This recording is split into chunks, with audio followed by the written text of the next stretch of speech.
welcome to Friday. Welcome to First Things First. I'm Jenna Wolfe. He is the Hall of Famer, Cris Carter. This is Nick Wright. Great show for you today. We had some basketball last night, which will carry us through the next 3 hours. One place to start, and it is the reason my partner here lost some money last night. You don't even know if that's true, Jenna Wolfe. You asked me 30 seconds ago. I fact-checked. You don't even know I fact-checked. Great dress, Jenna. Thank you. Great tie, CC. Nick, you're looking dapper. Game 1 of the NBA Finals took place last night. Warriors, Raptors, and Toronto's Pascal Siakam was the star in this one.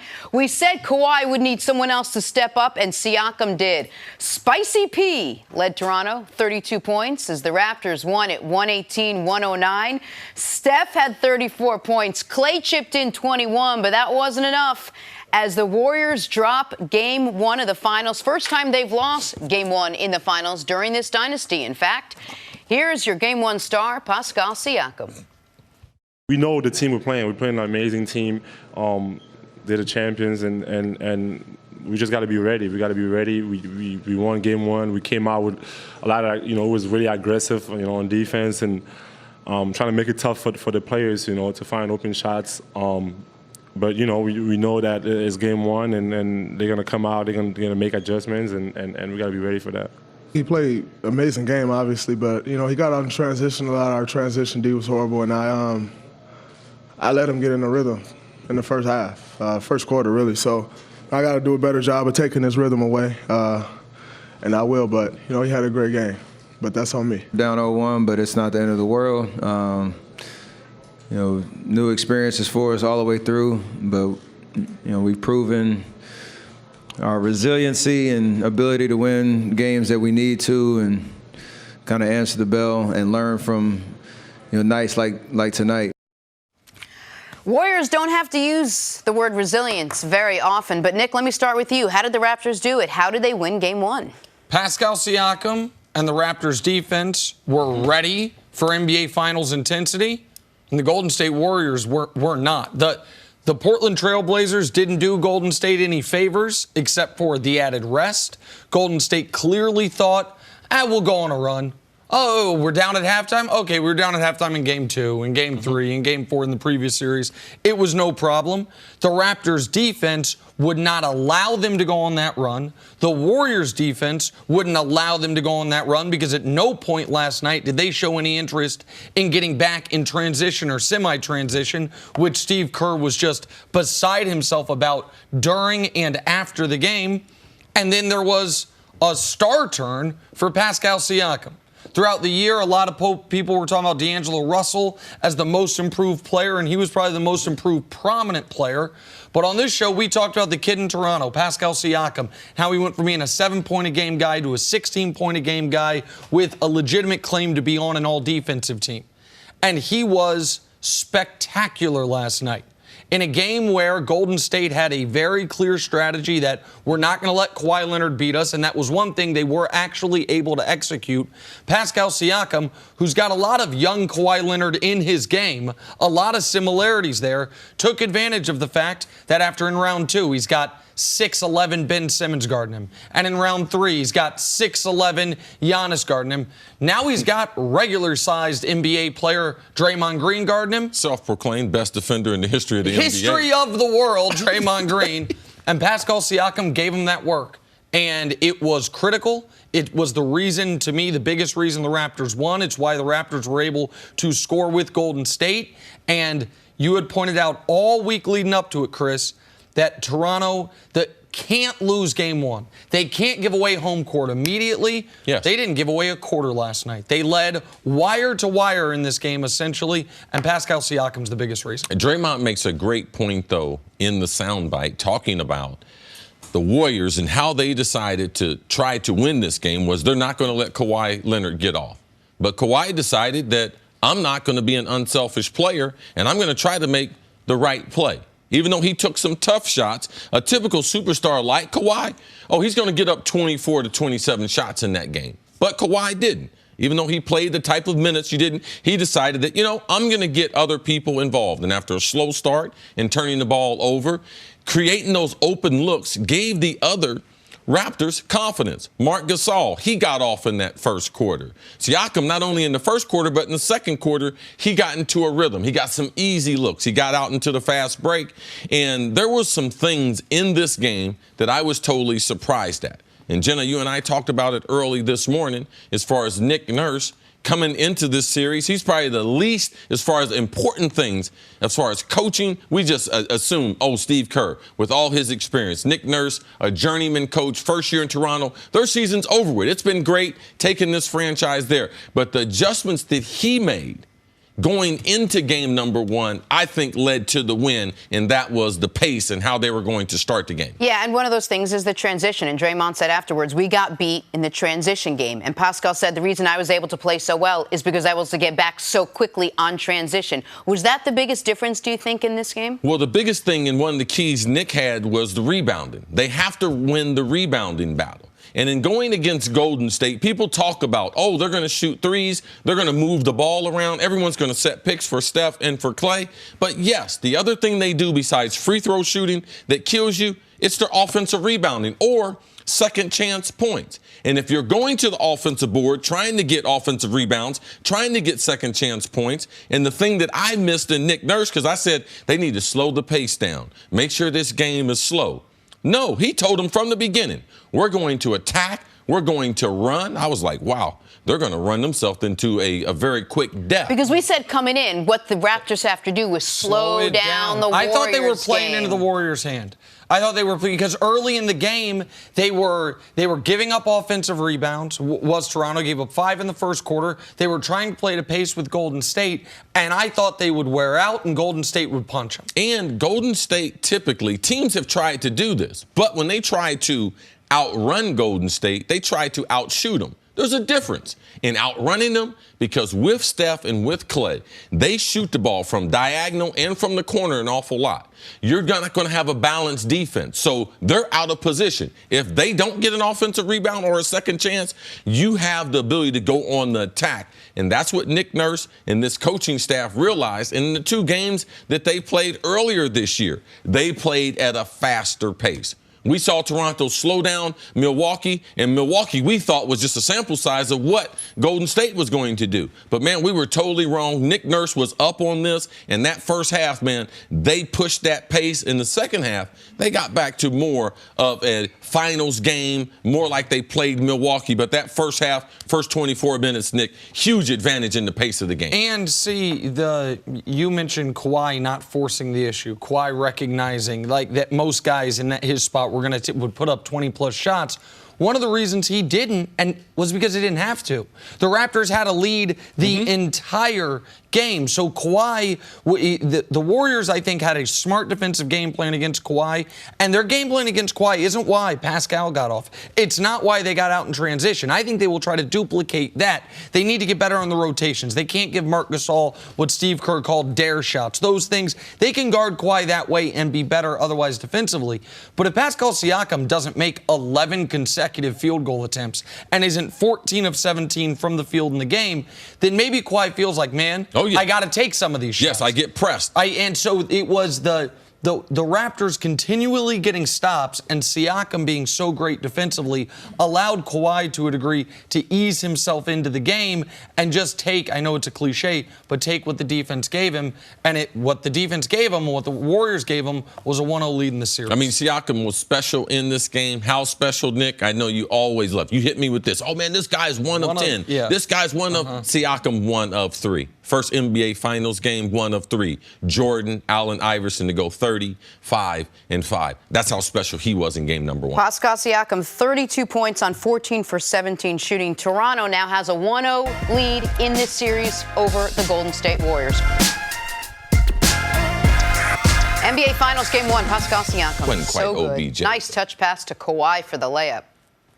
I wanted to see who was getting back in defense there. So there's an instance where Siakam shows an element of his game that shocked me. Siakam read the cut, mid-air touch pass when he is on fire offensively. You would think he's going to take it and go straight up with it. There's no defense for this, Nick. That was after a make. I know. They were getting out and running all the time. More Siakam, this time on defense with perfect timing to block Draymond's shot off the backboard. Nick, you were up on Siakam throughout the season, especially as a defensive player. I love the comparison. If Toronto had more postseason success, we could talk about him developing a lot like Kawhi. Well, keep in mind, they drafted him thinking they're going to have to go through LeBron every year. So they drafted him and the kid OG as guys that could guard LeBron in playoff series. Yeah, and there were people high on him last year. I mean, they were high. They were smoking something thinking he was going to stop LeBron. We got it. More from the finals now. Raptors beating the Warriors 118-109. First time the Warriors have lost game one of the finals under Steve Kerr. No Kevin Durant in this one, but Boogie Cousins did come off the bench, gave you 8 minutes, 3 points. Steph and Klay combined for 55 points. Wasn't enough, though. As the Raptors built a halftime lead they would never relinquish. Still, Klay Thompson is sure that Golden State will bounce back.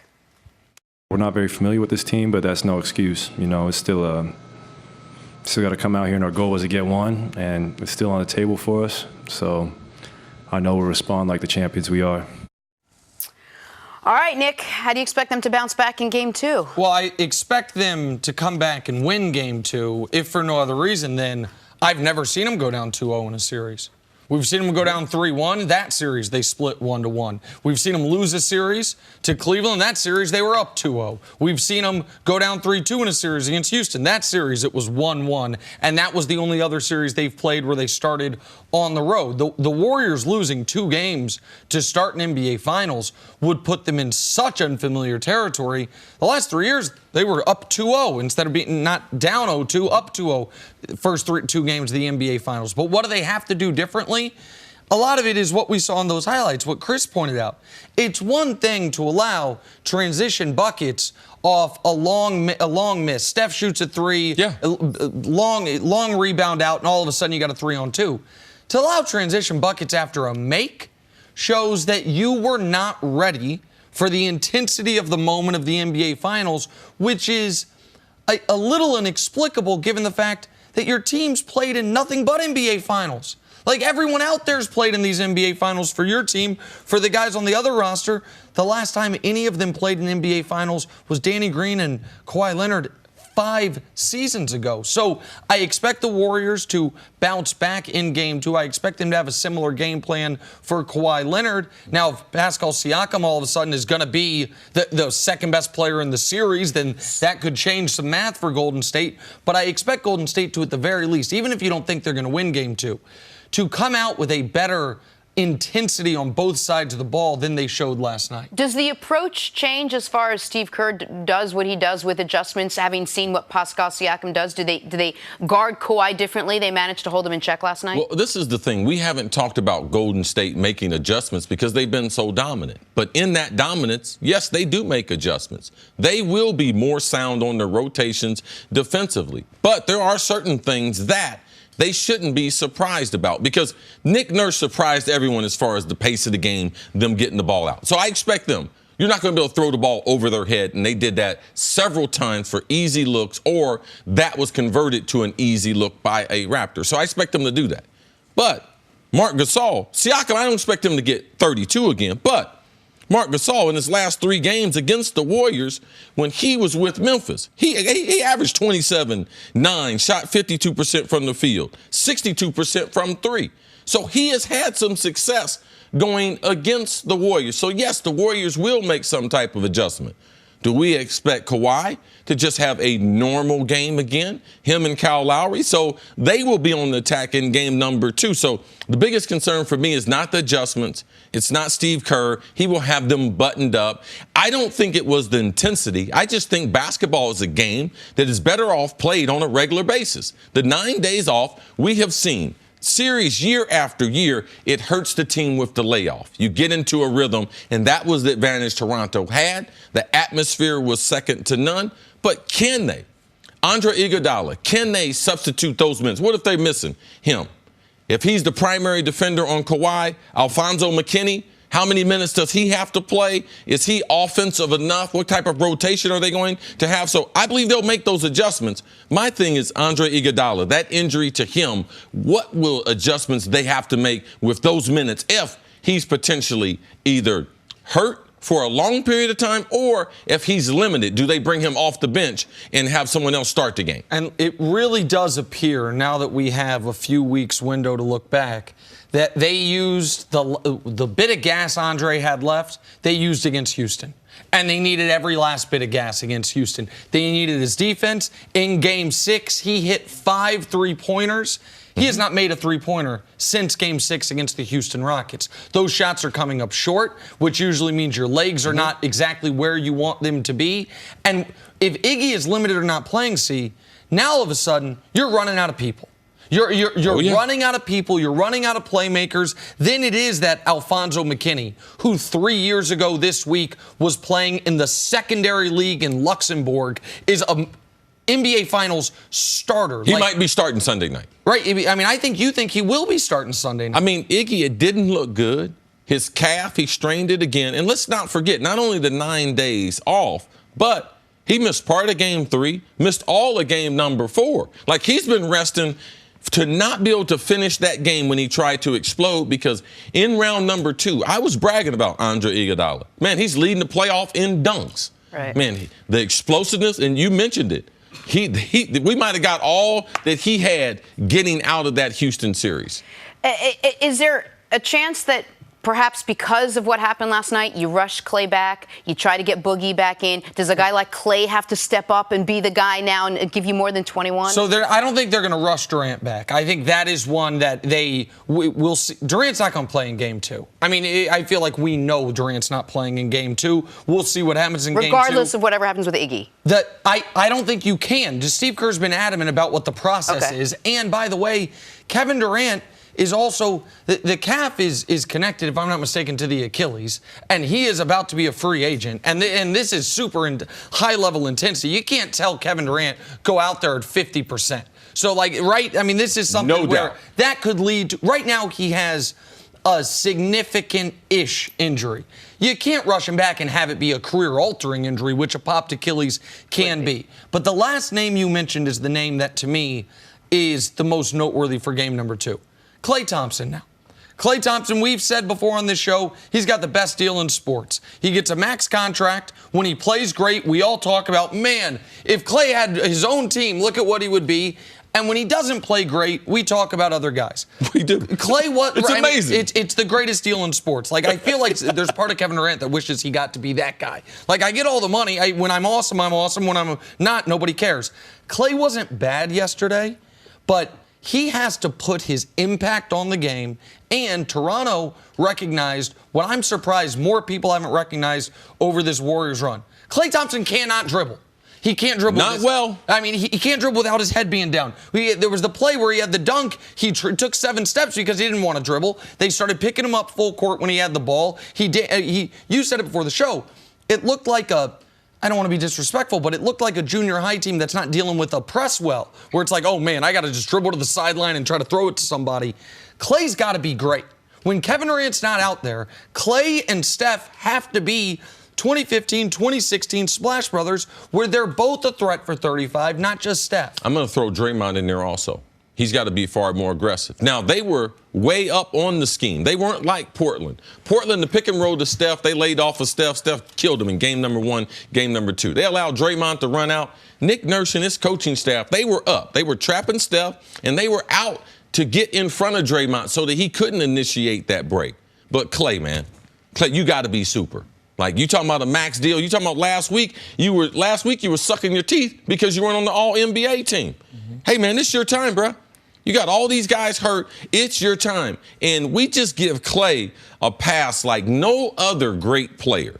Second greatest shooter we might have seen in the history of the game. Man, he gets an easy pass. And last night, no, he was not bad, but he was not super when they needed him to be. Former welterweight champ Devin Alexander will go toe-to-toe with challenger Ivan Radkac. All the action tomorrow at 8 Eastern on FS1 and the Fox Sports app. Time now for us to go viral, sponsored by TGA Fridays. Choose 2 meats plus 2 sides for only $14.99. Check out Drake picking a piece of lint out of Steph Curry's hair during Game 1 last night.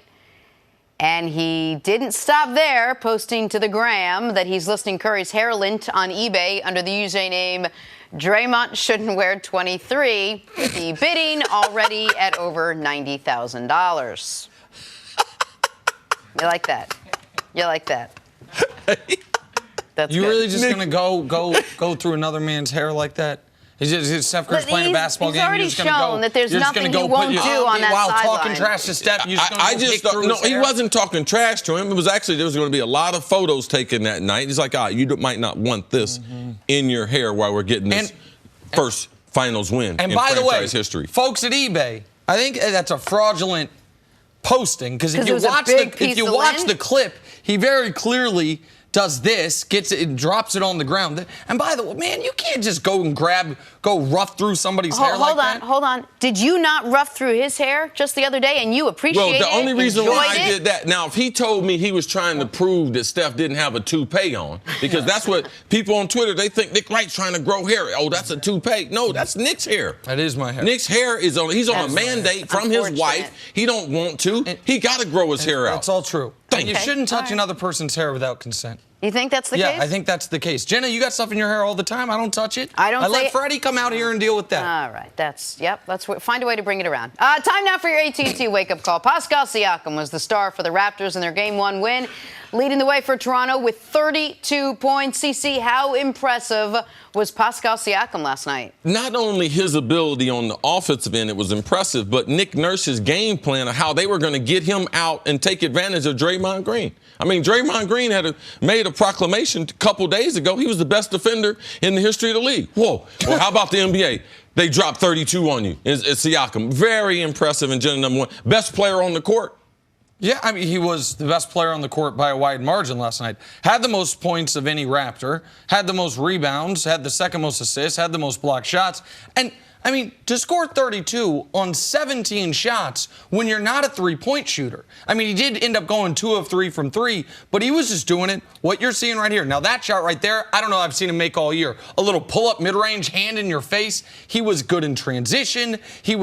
It was really nice for him, clearly, after being guarded by 6'11 Ben Simmons, 6'11 Giannis, to have 6'7 Draymond on him. The front court from Portland was so bad, I thought Toronto would have an advantage because of the talent that they have. All right, tough news for the Warriors. Andre Iguodala seemed to injure his leg towards the end of the game. Iggy staying positive, saying he will be fine. Nick, how big of a deal is this if Iggy is not fine? Oh, it's an enormous deal. They'd now be down 3 starters. Because I know Boogie's back, but from last night, we saw he's clearly not back. KD's not back yet. Iggy's wildly important defensively in this series. And as I've been saying, if he makes threes, you lose. If he's not out there, it's Alfonso McKinney, who is an undrafted guy who was playing in Luxembourg 3 years ago, who paid $175 to get a tryout in the league. He's going to be a starter in the NBA Finals. That's tough, man. Iguodala has a lot of respect with the referees, so guarding Kawhi, like, he gets a favorable whistle because he's a veteran.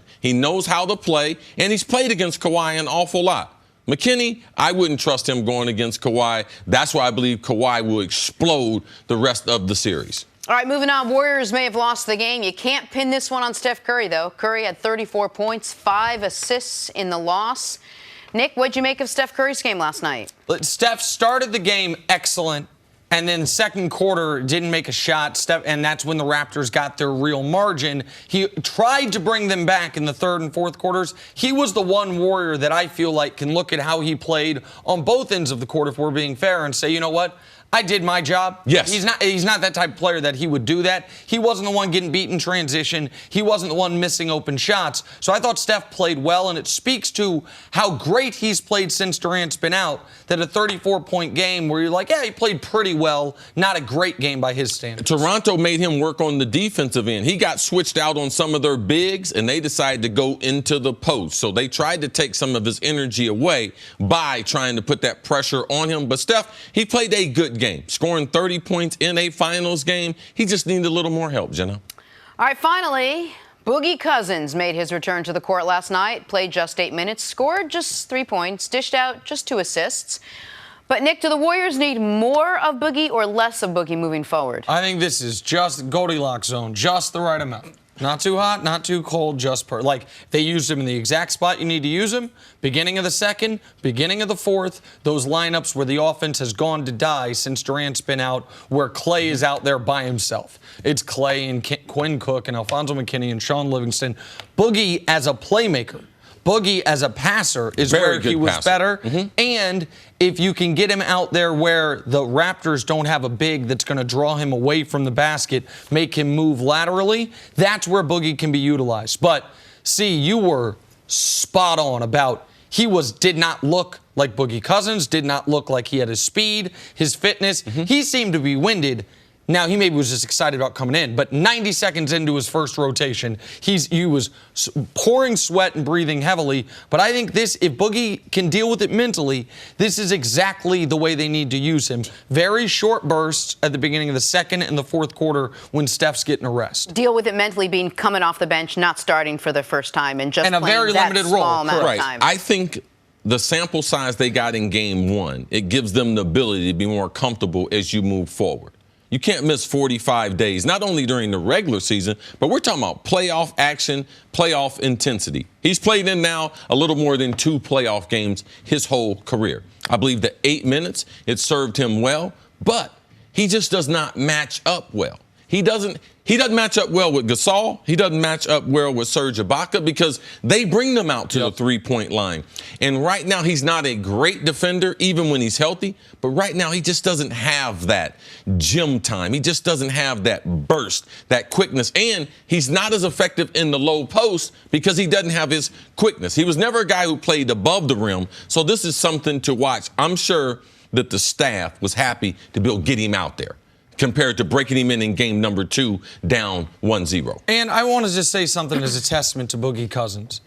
It is borderline remarkable that he got himself ready to play at all. To suffer the injury he suffered at this point in the season, when you know you're not going to be on this team next year, when you know the only chance you have of playing is if they make the NBA Finals, and they would have done that without you, and you know you're not going to have any chance of coming back to 30 minutes per game, to work as hard as he did to put himself in this position for a guy who there's been a lot of not even off the court, there have been a lot of questions about his non-basketball stuff, about how good of a teammate is he a distraction, his griping with the refs. It showed to me incredible sports character, all the reports out of the Bay Area, at how diligent he was with his rehab just to get this little bit of an opportunity. I think a lot of guys would have suffered that injury and recognized, man, even if I bust my tail, I'm not going to be ready until July. He knew that was on the board, worked as hard as he did. Instead, he's ready right before June, and he could be valuable to them in spots. Credit him for getting himself out. And there's a small part of him that wanted to showcase where he is for teams next year, that he is back, that he can play again, and you're not going into the offseason with question marks about his future, since he is going to be looking for a new home next year, most likely. Moving on to Kevin Durant now. He did not play in Game 1 last night, and despite making the trip to Toronto, Steve Kerr says KD's a long shot to play in Sunday's Game 2. However, if he does return to the floor, Kawhi says the Raptors will be ready. Whenever he does play or say he's going to be playing, then we're definitely going to have to, prep for him. He's another guy that could just score 30 points in his sleep. And, everybody know who he is, and for sure we're going to have to prep for him. Cece, what did we learn last night about how much the Warriors need Kevin Durant? Or did we not learn anything? Well, this is the thing. And Nick has said it best. Kevin Durant has always been a luxury. But even if we look at Kevin Durant as a luxury, we know he's one of the best players. And on the biggest stages, this is the things that we know. We're not guessing. Siakam, man, we're guessing what he's going to do. Kawhi, it's been a few years since he's been back in the finals. We kind of know, but we don't know. Man, Kevin Durant in the NBA Finals, we have seen in the last 2 years when the best player, LeBron James in the world, him, Steph Curry, and KD on the same court, Kevin Durant was the best player. So regardless of scheme, regardless of anything else, that right there exists. And just imagine what it would take out of Kawhi, because Kawhi was not as healthy as I thought he was going to be. He was laboring a little bit with that leg. So between him, Siakam, Serge Ibaka coming off the bench, all of them would have to rotate. Danny Green, he wouldn't be able just to guard Steph. All of them would have to guard KD. So in the back of your mind, when you go on the court, you have all these game plans for assignments for all these different guys. But now Kevin Durant, who I believe is the hardest one to guard because you can have perfect defense and he can still fill it up on you, you don't have to go to that right now. But you can believe with Nick Nurse, with that coaching point, we're going to run on them. They have the Kevin Durant scheme already, and they know it's going to take a bunch of guys. They feel better that he is not playing. Trust me, guys won't admit it. They don't want to play against Kevin Durant. They want to beat this team that they beat in game number 1, Nick.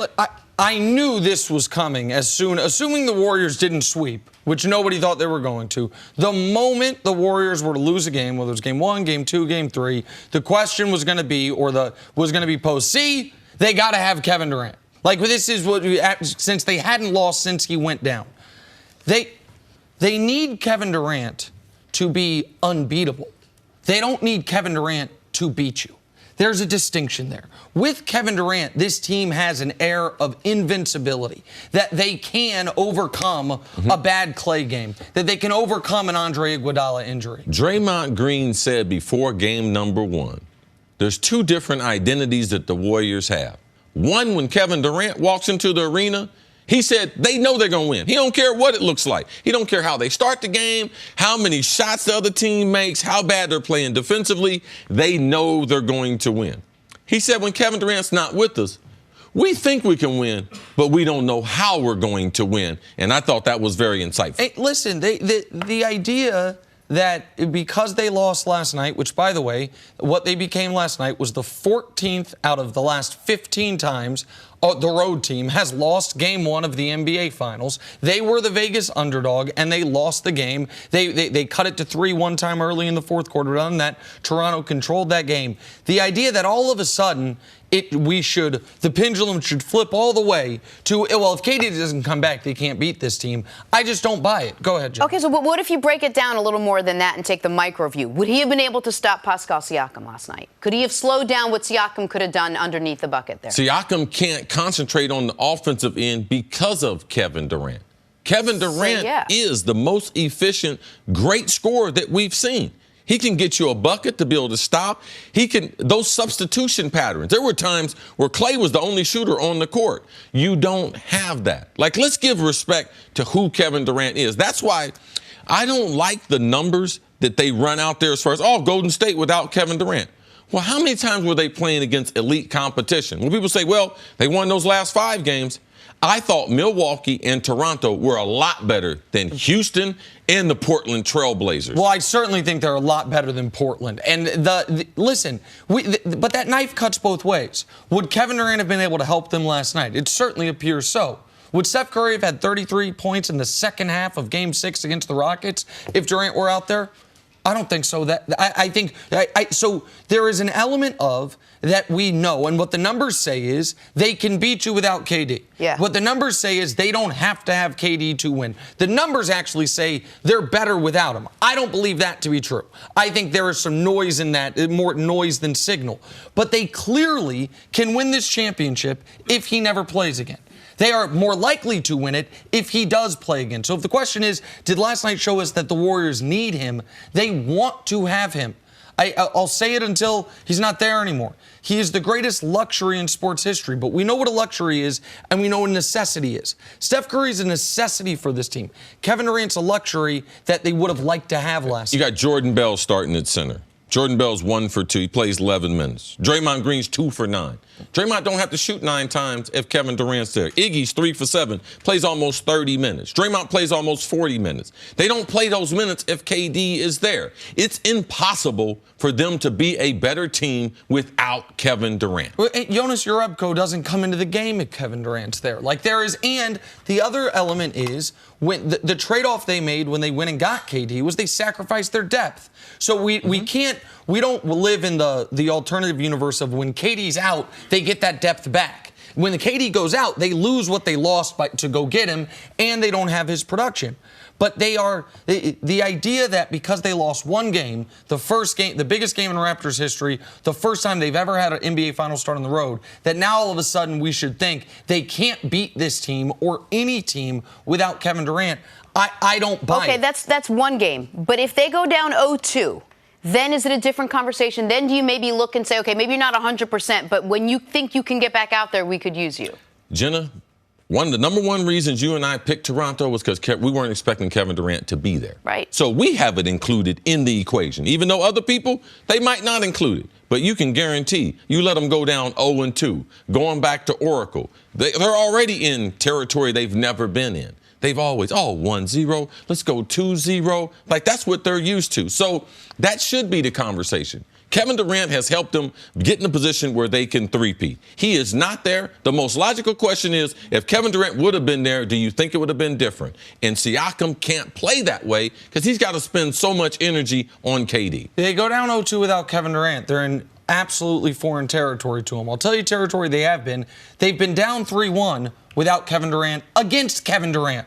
Yeah. And they won that series. So again, I'm not gonna overreact. After they swept Portland, I didn't say this proves Kevin Durant makes them worse. Right. And I'm not gonna say after game one this proves they can't win without KD. Back here, first things first, NCAA and NBA champ and FS1 analyst Antoine Walker joins the show. You see what I did there? I adjusted. If there's anything else you want me to add, just email that to me tomorrow. We'll get that right on for you. All right, Antoine, let's talk game one of the NBA Finals. Warriors, Raptors, and Toronto's Pascal Siakam was the star in this one. Hey, we said Kawhi was going to need someone else to step up, and that turned out to be Pascal Siakam. Led Toronto with 32 points as the Raptors go on to win 118-109 to take the first game. Steph had 34. Klay had 21. Wasn't enough. So the Warriors dropped game one. It's the first time they've lost game one in the finals during this dynasty. Antoine, we'll kick it over to you. How did the Raptors pull it off? Well, they checked a lot of boxes that we talked about in order for them to win. You start off when you think about they didn't turn the basketball over. They only had 10 turnovers. Then you look at defensively how good they were activity-wise as far as Marc Gasol showing in the pick and roll. We worried about was he going to be able to play 25, 30 minutes. He showed that he's going to be able to play in this series, the way he stepped out on Steph. And just getting deflections and being active defensively I thought was huge for Toronto. Then obviously offensively, you think about can they get 115, 120, 118 last night with Kawhi Leonard actually only getting 24 points in the game. You got 5 guys in double figures.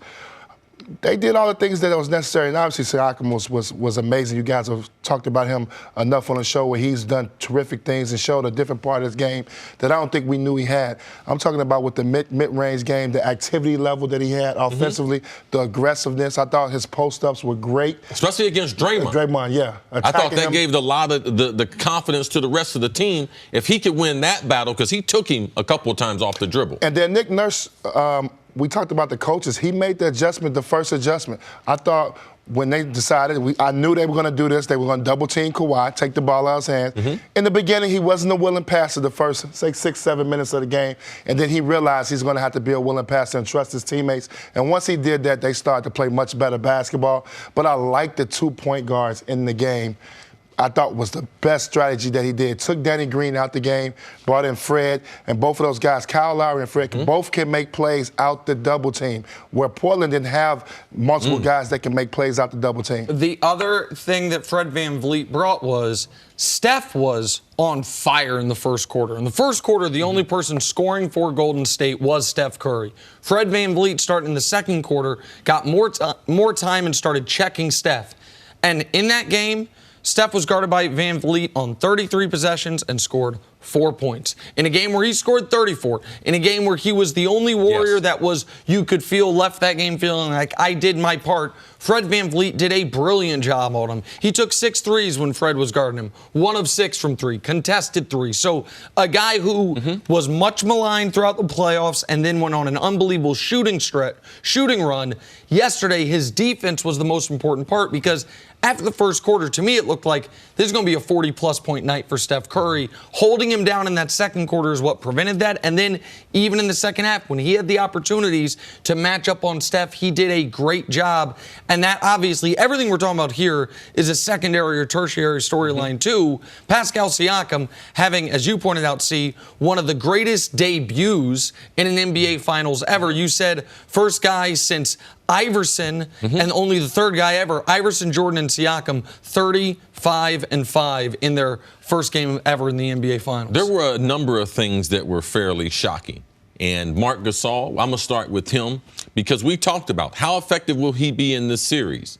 Lo and behold, in 3 meetings last year when he was in Memphis against the Warriors, he dropped 27 and 9 and was shooting 62% from 3. So Nick Nurse knew that. So going into the series, we didn't know how much Gasol was going to play, but he did, and he had a positive contribution to the game plan. And the other thing was, how many games did Kawhi Leonard miss this season? 22. 22. And in those games, the team played extraordinarily 17 and 5. So now in the playoffs, so now they're used to playing without Kawhi. We didn't think that they would need that, but they have a comfort level that if Kawhi doesn't score, last night Kawhi held under 25. He's done that 4 times in the playoffs. They've won every game that Kawhi has been held under the 25. And to me, that comes from the 82-game season, where they spent those 20 games without him, where he was a healthy scratch, and you could develop character amongst playing with each other. And you could see, even with Kawhi being held down, they were very, very comfortable taking the load offensively. And those 4 games, I want people to know what games they were. It was round 1, game 3 against the Magic, when the Raptors stole home court back after falling down 0-1 in that series. Round 2, critical game 5 against Philly. 2-2, we know how important game 5 is. Round 3, when they could have gone down 3-1 till Milwaukee. Right, game 4 against Milwaukee, and then game 1 of the NBA Finals. Those are the 4 times Kawhi has been least productive offensively, and they haven't lost yet. And that's what we talked about, is their role players and their bench players stepping up. There was a stretch where they weren't, and we were like, well, how far can Toronto go if there is no production from their bench?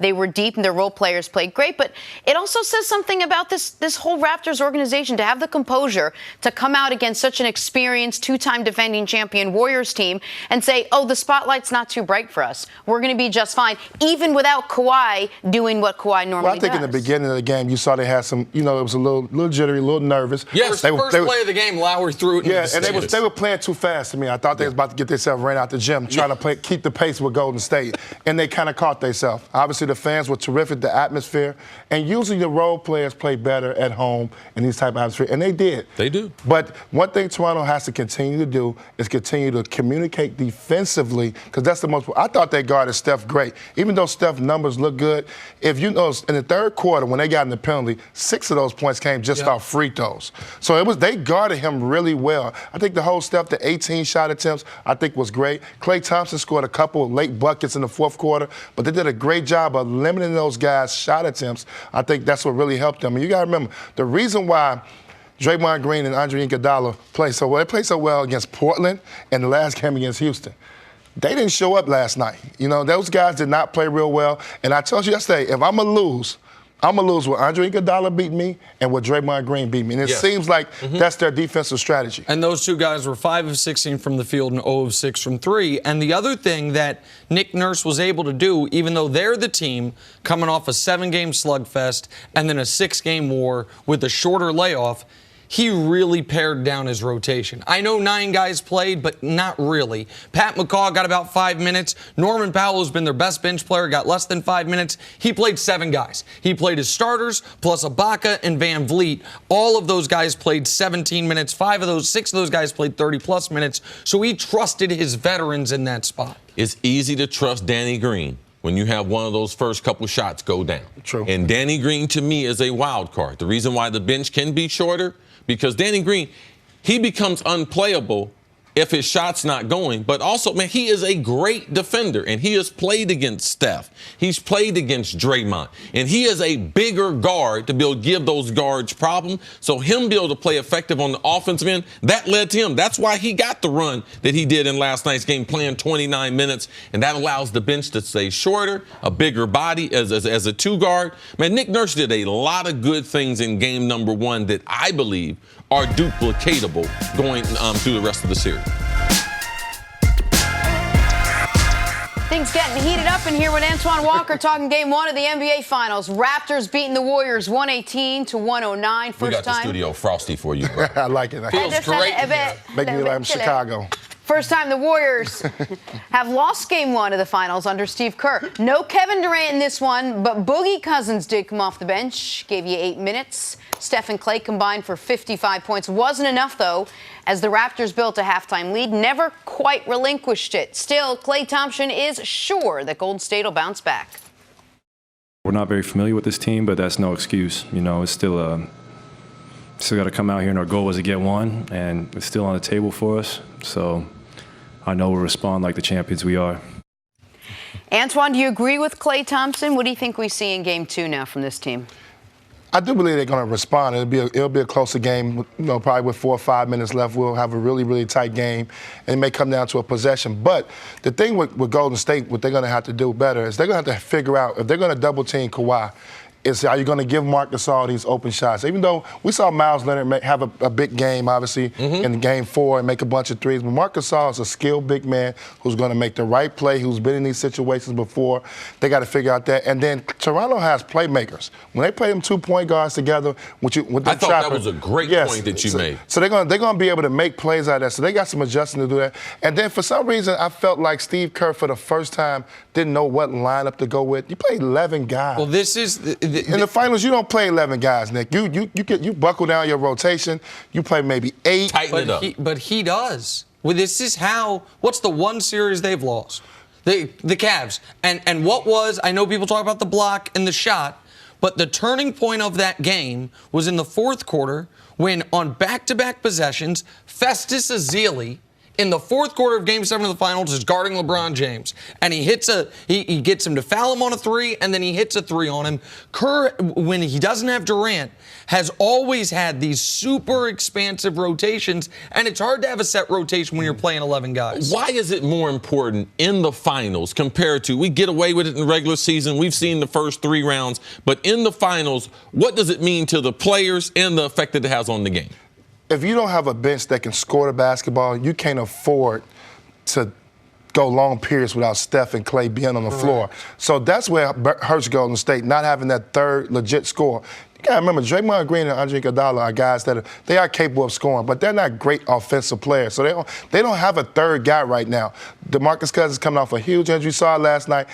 You're probably going to get what you got from him last night. He may be a little bit more effective, but he's not going to be able to give you much. He missed 14 games. To expect more than 8 to 10 minutes from him would probably be He's very limited. He can't go into the low post, do you think, and have the quickness and skill that you typically would see. And they beat him a couple times in the pick and roll last night. He gave up a couple layups, and you don't know how many opportunities that you can really take and help give him up layups. So I think this is the first time Golden State is going to have to make a second and third adjustment. I think the rotation has to get tighter. If it's going to be Jordan Bell, I think he tried to go to the Hampton 5 a little bit to start the game to see if they can get Marc Gasol out the game. And Jordan Bell's skill set is not as good as obviously Kevin Looney. And Kevin Looney played well last night, but he's not the same type of skill set. So they're missing that third score. So they're going to have to tighten some things up. Well, this is going to be a tougher series than what the Warriors thought it was going to be. Well, and listen, I understand you want to stick to your expected minutes for Steph and Klay.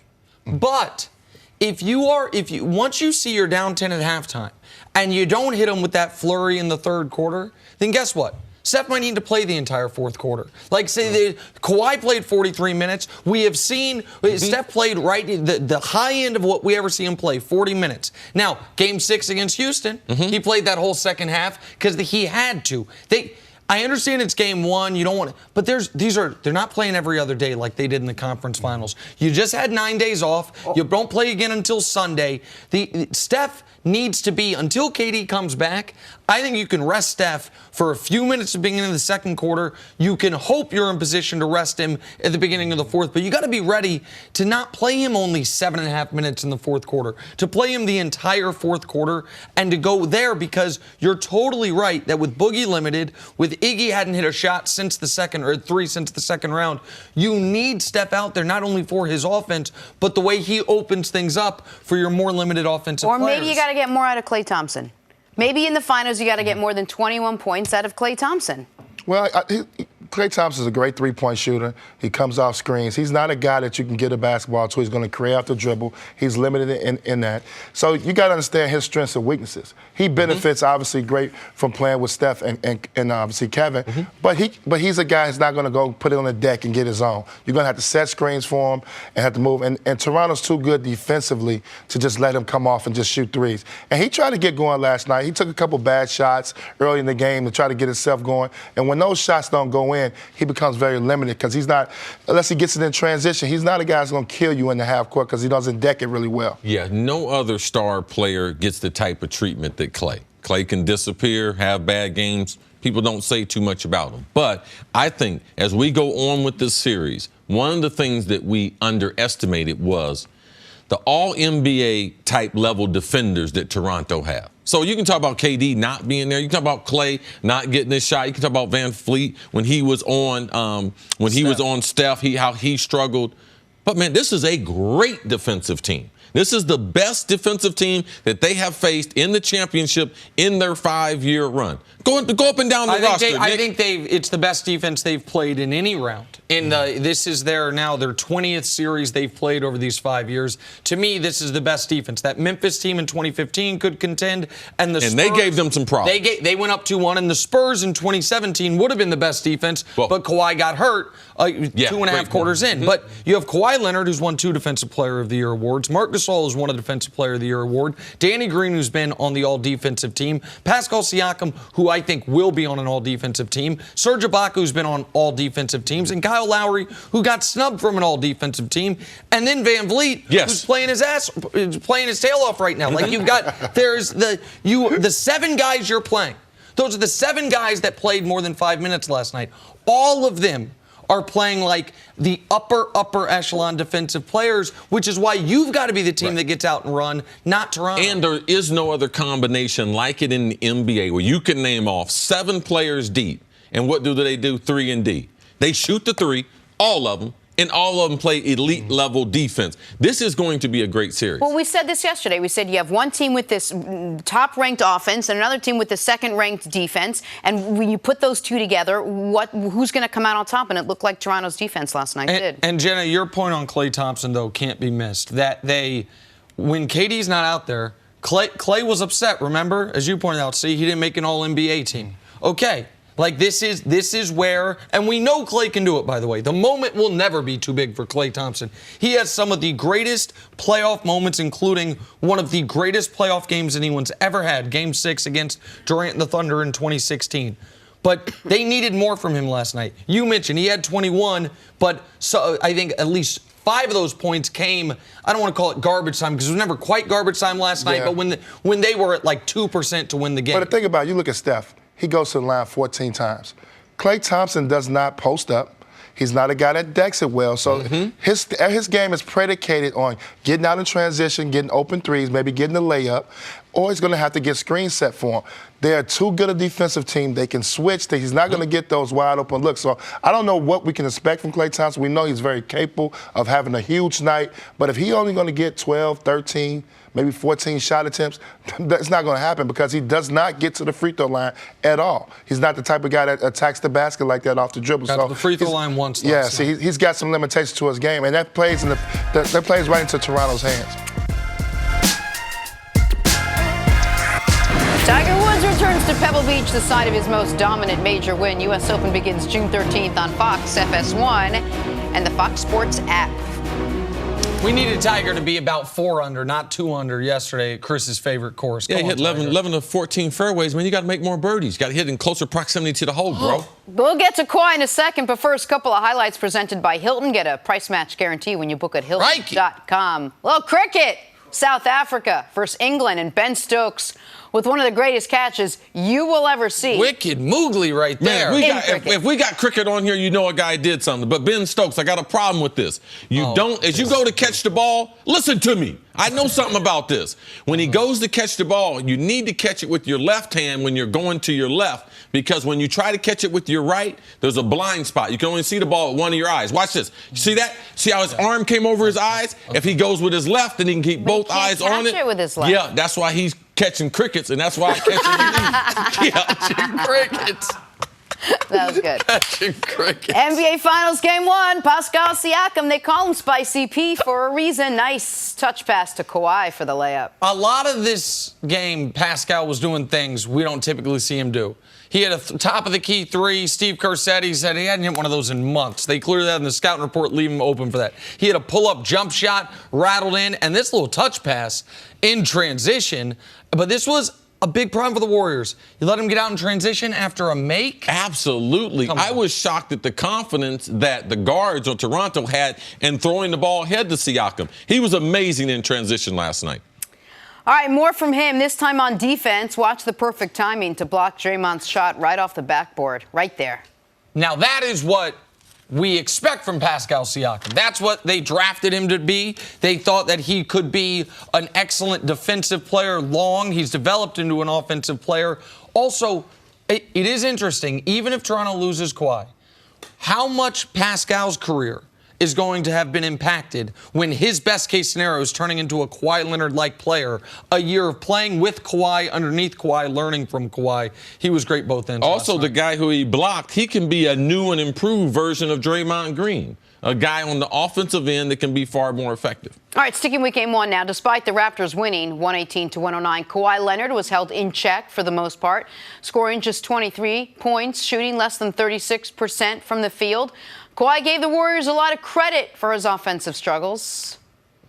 They did a good job both halves of, blitzing my pick and rolls, keeping the third guy in the back, not letting me play one-on-one. It's really like tilting their defense. That's pretty much it, just not letting me get no easy looks, bringing two to the ball, and if I get by, that third guy's coming. My teammates played well tonight, so, it's a team game. If they're going to play like that, then, guys are going to play well, get wide open shots. Yeah, we did a good job limiting Kawhi, but it's not Kawhi Leonard, and it's the Raptors, so we'll go back to the drawing board and see what we can do better for Sunday. All right, Nick, can the Raptors continue to have success if Kawhi doesn't figure out what the Warriors are showing him on defense? No. The Raptors can't win this series. Kawhi Leonard makes 5 shots in another moving. They won't win another game that he makes only 5 shots. The Warriors, the best thing they did last night was their defense on Kawhi Leonard. And their other defensive breakdowns, to my eye, were very rarely because of the personnel they committed to Kawhi Leonard. The reason that the Warriors defense broke down was they weren't getting out in transition. They weren't rotating properly. Pascal Siakam just had himself a day. It wasn't that we are compromising our entire defensive integrity to attack Kawhi, and then all of a sudden, guys are hitting shots we didn't expect. Yeah, they don't expect Pat McCaw to hit the 3 that he hit, Fred VanVleet, the leaner at the buzzer that bounced in and out. But Kawhi is going to have more of an offensive impact in this series in order for the team to win, because you can't expect Siakam to go for 32, Gasol to go for 20. You're not going to get a combined 52 points from those guys again in this series. So, in my opinion, the Raptors have to feel great that they won despite Kawhi only making 5 shots last night, but I don't think that's duplicable. I think the best thing that happened, I totally disagree with you, because they did commit a lot of resources to stop Kawhi. They did pack the paint. They did try to take the ball. Kawhi's 32 feet away from the bucket. They tried to take the ball out of his hand. He's not going to shoot from there. So they did. Look at this. They're totally out of their defensive scheme. Look at this. They're totally doing things that they typically don't do.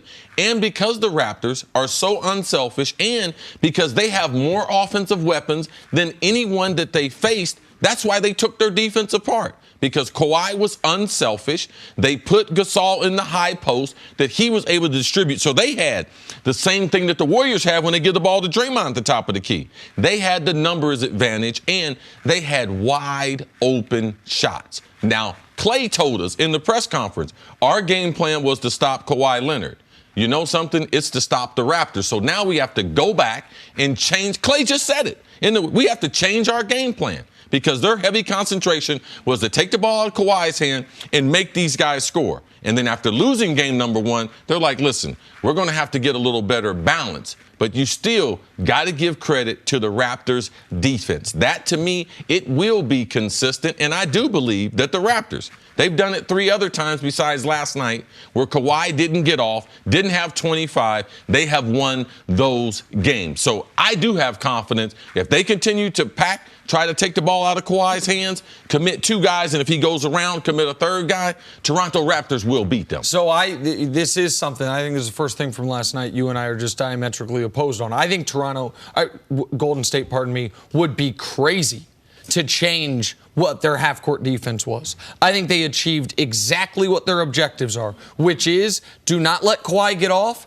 make other guys go one-on-one. Now they need to do a better job. The guys didn't have to go one-on-one unless they were in. They had the matchup when they had one-on-one. Siakam took him off the dribble once you got a switch, and they got Steph Curry in the low post, and he had a mismatch. So then they went one-on-one. It wasn't where it was a head-to-head battle. It was they had strategically gotten a better offensive player in an advantage, and then they put him into one-on-one. Yeah, so listen, I feel like Siakam was going one-on-one except for his transition buckets throughout the night, and he was great. He was spectacular in it, but he's not going to shoot 80% in another game this series. The Raptors lost, or the Warriors lost this game, in my mind, because they didn't get back in transition defense, and Pascal Siakam had a career day. The Warriors will take scoring 109 against this Raptors defense. To me, that's the story. I think the Warriors would be nuts to change what they did on Kawhi. Now, again, as Steve Kerr said after the first quarter break, you can't mess up your rotation. Your job gets harder once you do that. Then guys have to know who has Marc Gasol on the top of the key 3. Everyone's got to be reading and reacting quickly. But the most dangerous player on the Raptors by far is Kawhi Leonard. They shut him down, and it's not like This is the thing, Nick. Kawhi's not the most dangerous if they double team him.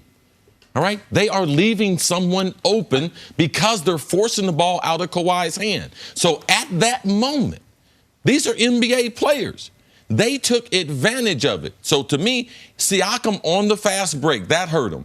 Marc Gasol hitting shots behind the three-point line and doing that early, that opened up some things. Because if not, they're not going to have anyone who can be able to shut Kawhi down. They're going to have to be able to take the ball out of Kawhi's hands with multiple. Iggy is not that type of defender. They said that, and you could see it in the game plan. If they thought Iggy could shut him down, they would have done it. Absolutely. Right. If they thought Draymond could slow him down, they would have done it. But they're not going to do it because they know they do not have the one defender. And if they had Kevin Durant could guard him one-on-one. Because he's so long. You wouldn't have to double team him. So all these things, they have to prove. They have to.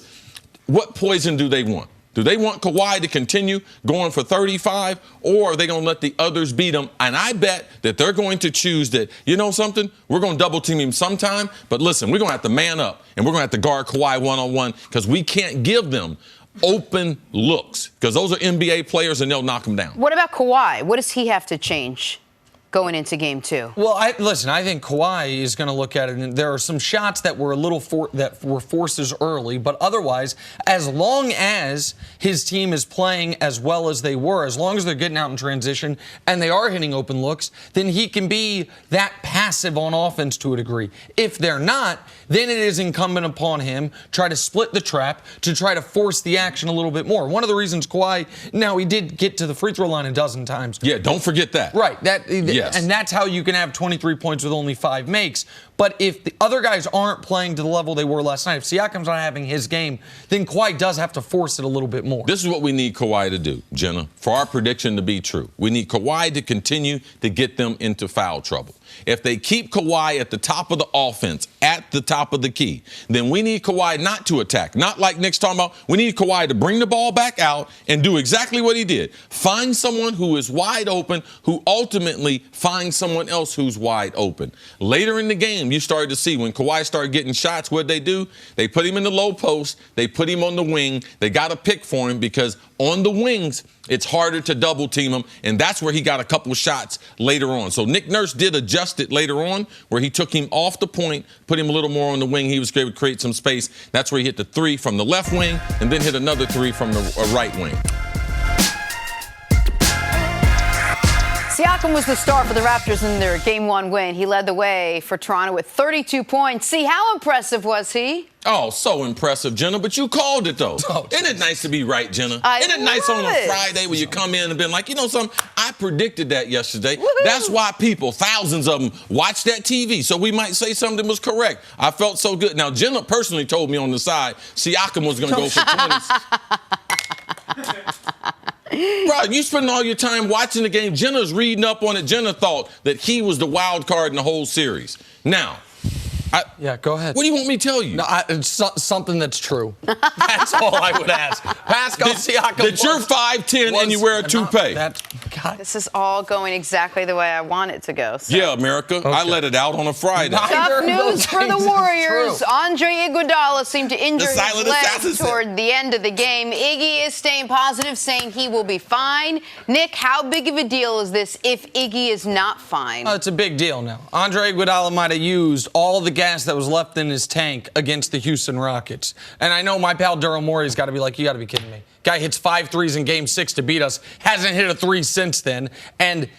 But if he can't go in Game 2, you're going to start Alfonso McKinney? Yes. We're going to, in an NBA Finals game, you're going to start Jordan Bell. You acquired him by giving the Chicago Bulls $3 million for the draft pick. And Alfonso McKinney, who paid McKinney, besides his parents, the only person know about him is Nick Wright. You must have had him in some type of parlay or something. Alfonso McKinney, 3 years ago, was playing in Luxembourg's secondary league. And 2 years ago, paid $175 out of his own pocket to try out for the G League. He going to start a finals game, so yeah, they need Iggy to be healthy. All right, finally, like CC and I predicted, and the way Nick did not predict, the Raptors took care of Game 1 last night, ripped that up. Despite the Warriors being big favorites going into the series, and despite them coming in as the two-time defending champs, and despite this being the biggest stage Toronto has ever played on, Kawhi says he knew Golden State could be beaten. We know that they're human. They're a great basketball team, talented players, high basketball IQ players. You just got to go out there and compete, take the challenge. We know they're going to make, big shots, go on runs, and it's about just keeping your composure and keep fighting through. Don't put your head down when, players, Steph or Clay make big threes. Just keep playing. These guys. See, was this game more about what the Raptors did well or what the Warriors struggled with last night in Game 1? It's a combination of both, but you have to start with, because I was shocked in watching the game. The pregame, I was so excited. My wife cooked a big old meal and everything. And watching the pregame, because the Raptors, all this was new to them, how they were warming up, were guys comfortable with the crowd and everything, all the extras. But leading up to the game, I just got a funny suspicion. What is Nick Nurse going to do? And right before they announced the starting lineups, he said, we're going to attack them. We're going to get out on the fast break. I said, whoa, this is going to be a blowout. The Warriors going to run them out the arena. Mm-hmm. And right from the beginning, you could see the pace. And I was like, is that going to work? But then you could see Siakam has a huge advantage. And it put Golden State on their heels. So you have to start with Nick Nurse, the limited experience that he has. Franchise first game in the finals, the adjustments that he made, and then his superstar in Kawhi Leonard, knowing that they were trying to take the ball out of his hand after those first couple minutes, not forcing things, deferring to other people, passing the ball away that they can get the offense started. Those were a couple of the keys. And Golden State, they talked about it after Danny Green said they looked a little rusty. The 9 days off, when you have the number of starters hurt that they have hurt, how hard can you practice?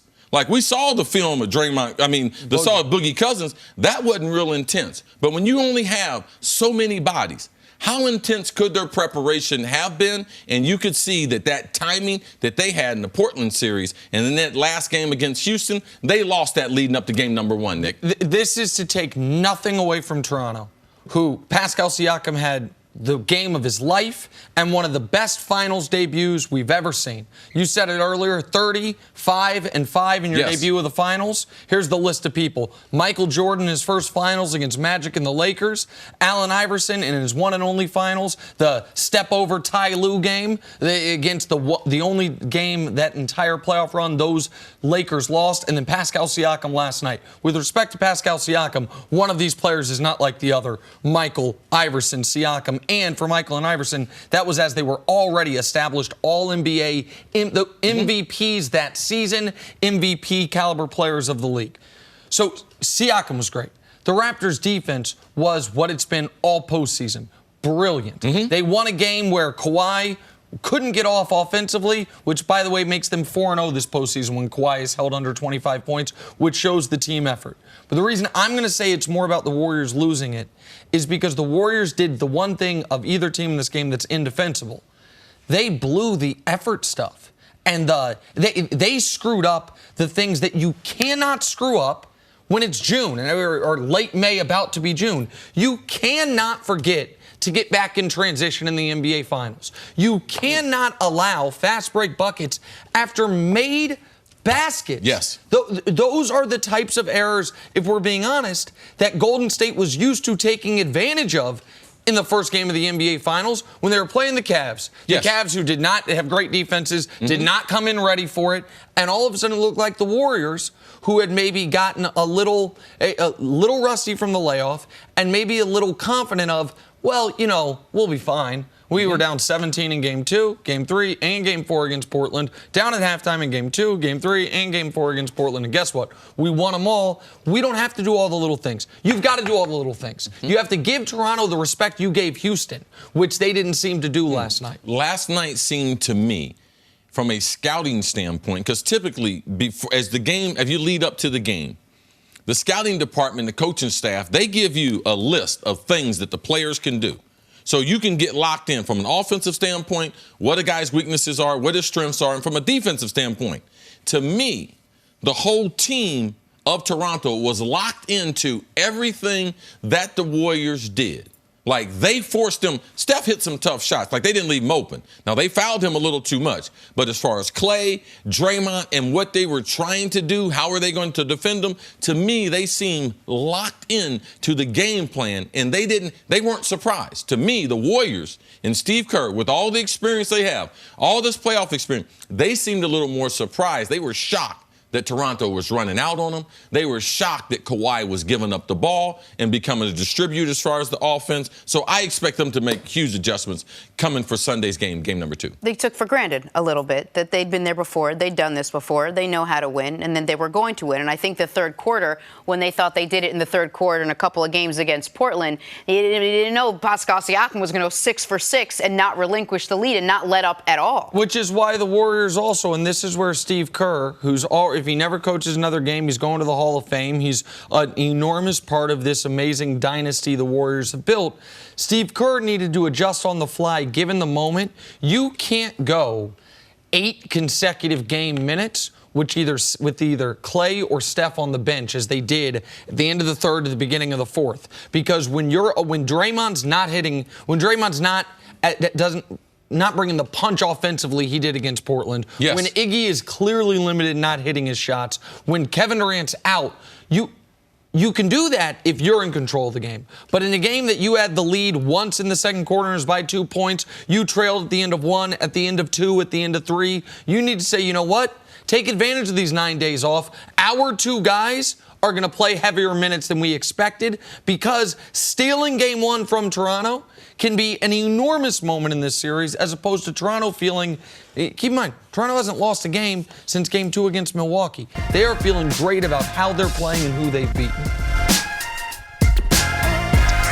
FS1's your destination for the day's best sports shows. Tune in for the biggest personalities on the biggest stories. We get you started right here on First Things First. Who gets us started, Jenna?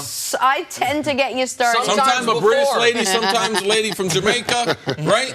And very often before she's supposed to start talking during the commercial break. That's why you hear the little bleed into the conversation. Anything else, guys, before we finish by saying you can catch it on Monday through Friday only on FS1. Yep. Back here with Antoine Walker. All right, Twan, we're talking Kevin Durant. He didn't play in Game 1 last night, and despite making the trip to Toronto, Steve Kerr says KD's a long shot to play in Game 2 on Sunday. However, if he does return to the floor, Kawhi says the Raptors will be ready. Whenever he does play or say he's going to be playing, then we're definitely going to have to, prep for him. He's another guy that could just score 30 points in his sleep, and I mean, everybody know who he is, and for sure we're going to have to prep for him. All right, Twan, did last night show you that the Warriors need Durant if they want to win the finals? I believe they need him. I think when you have to play 11 guys to search for production off the bench, I think a couple years ago, Draymond Green was a better offensive player. Andre Iguodala obviously was a better offensive player. They're not the same. We know we saw the last 5 games, both of these guys be terrific, but you ask them to do something that they're not accustomed to doing now on a consistent basis, or at least since Kevin Durant has been there. They need him. If he can give him 15, 20, it's hard to say because it's injury and he hasn't practiced, so we don't know what he's going to be able to give him. This ain't going to be the Kevin Durant that was probably the best player in the NBA. The Clippers.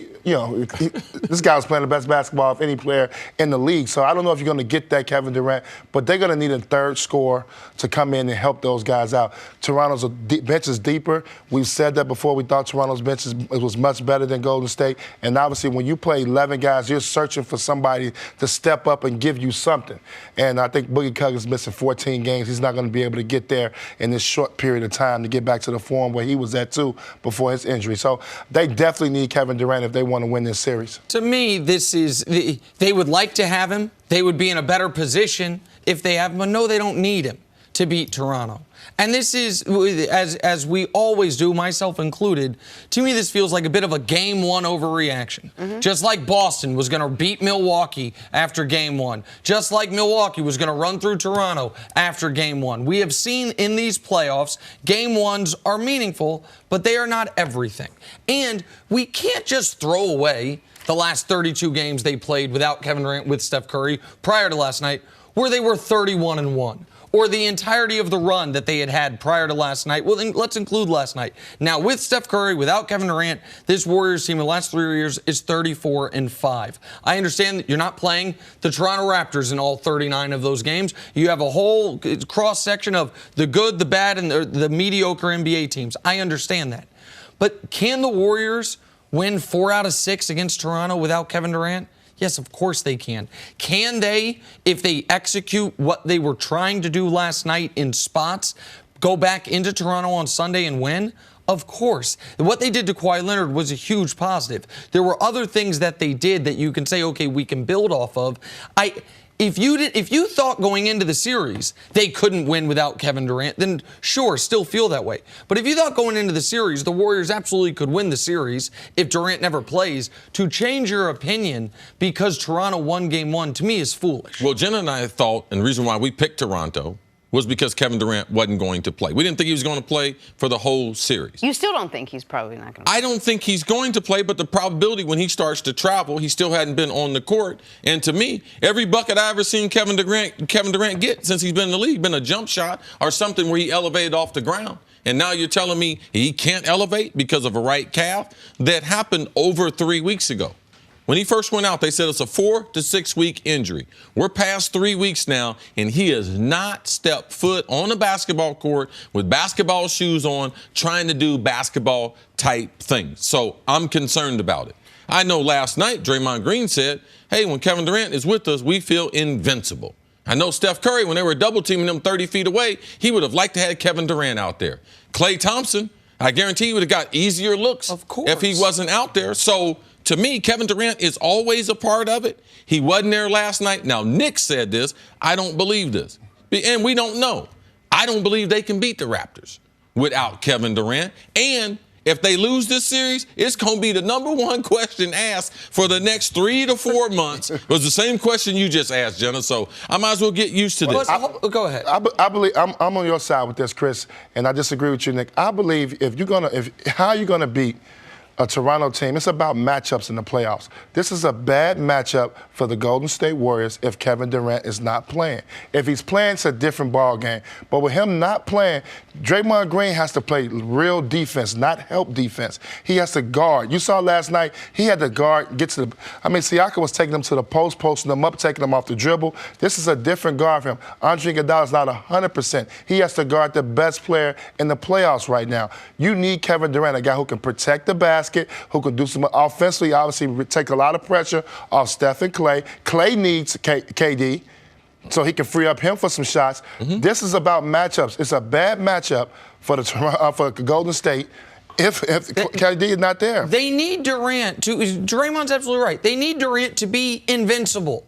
They do not need Durant in order to beat an opponent 4 out of 7 times. A world championship opponent, they do. But see, you just said you operated under the assumption Durant's not going to play. And the Golden State is in such rough shape, you picked Toronto to win in a 7th No, game. I didn't say they're in rough shape, Nick. But there's a reason why they went out and got KD. No, I get it. But what you just said was you operated. It helped me. Yes, it helped me. No, but without Kevin Durant, you think this thing can go 7? If it can go 7, the Warriors can win. Of course they can win. Well, But if I'm going into a fight, I'd much rather have all my weapons. But that is not the. Of course they are better with Durant.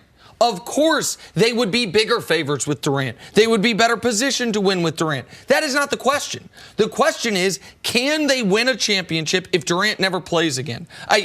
Not going against Milwaukee and not going against Toronto. So if you ask that question, that's my answer. This is the same. And you thought so too. You thought Milwaukee. Oh, I thought it's just not your team. No. I thought Milwaukee would beat the Warriors, absolutely. But I thought they'd beat the Warriors whether they had Durant or not. I thought Milwaukee was the bad matchup. So Toronto just swept Milwaukee 4 straight games. Oh, but we're not going to give them credit for that. And you thought Milwaukee was going to give Golden State problems. Yes, because to Antoine's point, it is a game of matchups, and there are to me there was no one on Golden State that was going to be able to slow down Giannis the way Kawhi was able to for Toronto. But set that aside, I cannot believe anyone actually thinks the Warriors can't win the championship without Durant. It's one thing to say they're not the dominant force. They're not overwhelming. They've played.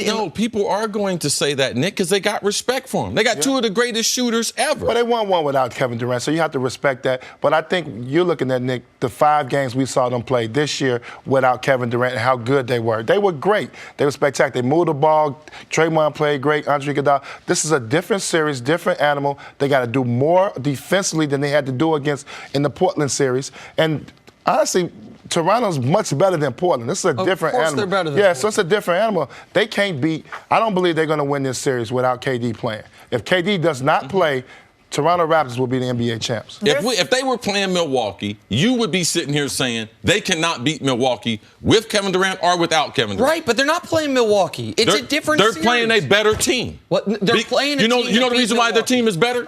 Because they beat them, and they just beat them last week. Okay, but you don't get to do that math only one way. You can't say we can use that series in this regard, but not, hey, the Warriors with Kevin Durant, nobody's going to beat them. But except for the fact that they were 6-4 in the 10 games in these playoffs he's played, and they're 5-0 without it. It's our show. Okay, this conversation is probably moot because Kevin Durant, even if he does return, is not going to be the Kevin Durant that we all assume the Warriors need in order for them to win, or maybe not you. He's already probably out for game 2, and if he does come back, he's 3 weeks into a 6-week recovery. No, but Antoine's point is that even if he's not 39-5-5, KD, if he just takes Jonas Jerebko's minutes, and that if he all of a sudden can be a guy that can make it to where he's on the court when Steph's off, if he can give you 20 minutes as a 6th man, he thinks that's enough to get them over the top. Without question, that's what I believe. You got to have a legitimate third scorer, somebody that takes some pressure off Stan Clay Thompson. They did a great job of guarding them and limit their shot attempts last night, and I think that's going to continue as the series goes along. Tiger Woods returns to Pebble Beach, the site of his most dominant major win. The U.S. Open begins June 13th on Fox, FS1, and the Fox Sports app. PGA Tour, man, you guys better get ready for Pebble Beach. I played it last weekend. Kind of. And Well, in the simulator in Tribeca.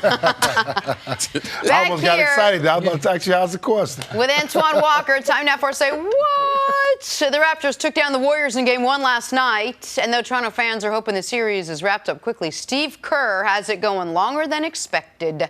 Say what? So, that's okay. What he said there, I'll be honest, we're going to hear Okay, it. hold on. We'll be able to hear it. Go, here we go. Play it. Here's Steve Kerr. Steve, Raps in 5? Raps in 5 or 6? What's up? Raps in 5 or 6? Might take 8. You say 8? Yeah. That's good. Okay. All right, they got one. He didn't look too stressed out. Confident Good. coach right there now. They are not stressed out yet, at least not publicly. The Warriors are always going to present that air of invincibility. They keep reminding us this is what champions do, that we're champions. Now, one thing Steve Kerr is not used to, Game 1 of the NBA Finals, not sleeping in his own bed. Having to be on. Oh, yeah. Having to be in a hotel. And they had all dealing with Cleveland heckling figured out. fans. They knew exactly what restaurants, they knew the hotel. Now they're in an international city in Toronto. They can, hey, they got to figure it out. They haven't been in this position. It's a pain. Got to deal with all that. You got to find Kevin Durant's calf. You got to find it. Right. Absolutely. All right. That's been the problem you've been talking about, Steve. Sticking with Game 1, despite the Raptors winning, Kawhi Leonard was held in check for the most part, scoring just 23, shooting less than 36% from the field. Kawhi gave the Warriors a lot of credit for his offensive struggles. They did a good job both halves of, blitzing my pick and rolls, keeping a third guy in the back, not letting me play one-on-one. It's really like tilting their defense. That's pretty much it, just not letting me get no easy looks, bringing two to the ball, and if I get by, that third guy's coming. But, my teammates played well tonight, so, it's a team game. If they're going to play like that, then, guys are going to play well, get wide open shots. Yeah, we did a good job limiting Kawhi, but it's not Kawhi Leonard, and it's the Raptors, so we'll go back to the drawing board and see what we can do better for Sunday. All right, Antoine, the Warriors were able to do what they wanted to do against Kawhi. Is this team going to be able to have success if Kawhi doesn't figure out this Warriors defense? They're going to have to if they want to win this series. They're not going. Steve Kerr's not going to change. He's not going to let Kawhi Leonard beat him. So the game plan's going to be the same. It's going to be the same. I think two things for Kawhi. If I'm him, if I'm looking at the film, one, I got to try to split the pick and roll every now and then. Mm-hmm. You got to try to mix it up a little bit. He's got to try to split it, and then also he has to work from 15 to 17 feet. I think you got to allow Kyle Lowry to bring the ball to you and work in shorter space so he can be able to beat the double team or at least get his mid-range going. And he'll learn that. He'll watch film because they need him to score the basketball and to be aggressive. But also he has to still continue to be a willing passer and believe his teammates are going to make shots. Obviously, we're going to see in a couple of days if these guys' game travel on the road. But last night, they got 5 guys in double figures. He's got to feel good about that. Guys make open threes. They make 13 threes. So they got good things and positive things to build on. But if I'm Kawhi Leonard, I got to figure out a little bit how to come off the pick and roll, be a little aggressive. I can't just invite the double team and allow them to make me pick the ball up. And then also work from 15 feet in. You got to remember, he's one of the guys that has the all-around game. He has a great mid-range game. He can get to the basket when he wants to. And he also can shoot the three. He has to use all facets of his game to be able to beat this double team. You can't just accept it and only get 14 shots up. You don't want to force it, but you got to figure out a way to be aggressive. They're going to need that, especially when they get on the road. I 1,000% agree with you. Going into the series, I said one of the most interesting dynamics of the series was how were the Warriors going to attack Kawhi Leonard? Were they going to do what they did when it got tough against the Clippers to Lou Williams, what they did to James Harden after Game 4, what they did to Damian Lillard the entire series, which is force someone else to beat you. Send 2 guys at you and make Kawhi Leonard, who up until the very end of the Eastern Conference Finals, we'd never seen him be a high assist guy, be a willing passer. Make the play and trust his teammates, and that's exactly what they did yesterday, and that is the one part of yesterday's game I think the Warriors are happy with. You might see Kawhi had 5 assists, but I know what those 5 assists were. 2 of them were in transition, kicking the ball up the court. So that wasn't because of that. 2 of them were pitching the ball to a guy for a buzzer-beating 3. One was the Fred VanVleet toe on the line shot that bounced in and out, and one was the Pat McCaw. You got to be kidding me. That shot goes in. Right. So it was only one true assist from the defense being compromised. Now, he had 5 secondary assists, which means, and that's what we were seeing in those clips, he tosses it to Gasol, and Gasol then gets the assist because he's hitting the open shooter. That's where the Warriors have to be better. When you get to the secondary level where Kawhi passes and that guy makes a pass, you have to recover. You have to scramble. You have to give it the all-out effort that people have given you when defending the Steph and Draymond pick and roll. That's where the Warriors have to improve in Game 2. But I would not change my game plan on Kawhi Leonard when you held him to 5 made field goals. Like that was one of the few things the Warriors did, in my mind, at a super high level last night. I think it's very encouraging when you have your best 2 offensive players, that being Kyle Lowry and Kawhi Leonard, and collectively they go 7 for 23, and you win a game. I understand your point of saying the role players are better at home. Yes, they're better at home, especially if they don't have any confidence. But now if you look at the last 5 games and the way that the Raptors and their role players have played, at some point you got to be convinced that this could continue. So Kawhi Leonard, how they played last night, I'll give that one more game. Because I'm telling you, when they go to Oracle, Kawhi Leonard's going to win them a game there. All right? That's what you want your superstar for. I like your approach as far as saying get closer to the basket, because then you can affect the double team in a different way. Kawhi was dribbling the ball away from the bucket, 30 feet away from the bucket. It hinders his ability to be able to get his shot up, but his playmaking, and because he's unselfish. There's going to be a time where Kawhi will explode on them because they're not going to continue to double team him, because all those open looks, they break down the defense. And the one thing that Toronto did, and other people in the NBA have done it as far as putting Steph in odd spots defensively, what they decided to do was they want Steph on the back end, and Steph is the guy that's got to hustle out. So you want Steph to play 40 minutes? You want him to keep running off all those picks? He's also got to run those extra 5 or 6 steps to be able to get to those 3-point shooters. And ultimately, I don't care who you are, it takes its toll. And NBA players, I have seen this. My guy right here, I used to watch him, season ticket. You know when he gets winded? On the defensive end. He ain't never tired on the offensive end. That's the way NBA players are. So Toronto has done a tremendous job, yes. Kawhi because he's unselfish, but those other players getting someone a better shot than what they have, the Warriors are going to have to try to solve that. And I think just to add to that, I think when you look at what Toronto was able to do, I thought they were really patient, the other guys, when it came to scoring the basketball. I thought they took advantage when Steph was caught down in the block a couple times. Marc Gasol scored on him. Siakam scored over him one time. So if those guys continue to be patient offensively, especially with Kawhi being a willing passer, then the offense becomes a lot easier. And then obviously they got on the break. The fast break was great. I mean, but you get on the road, those opportunities may not be there. At home with them drilling the crowd, you can play a little faster, but on the road, you got to figure out how you're going to be able to score the basketball. I don't know if you can get 118 every night against Golden State. Right. When your coach tells you, though, to get back on defense, you know what it sacrifices? It sacrifices those second chance points and those offensive boards. So regardless, I don't care how good Golden State is, players can't be in 2 spots. So Steve Kerr cannot say, I want you guys to get back on defense. And one of the things that made the Warriors special was their ability to offensive rebound and be able to kick the ball back out for those second chance points. And that's what you can't do both of those. That's what kept their offense alive early.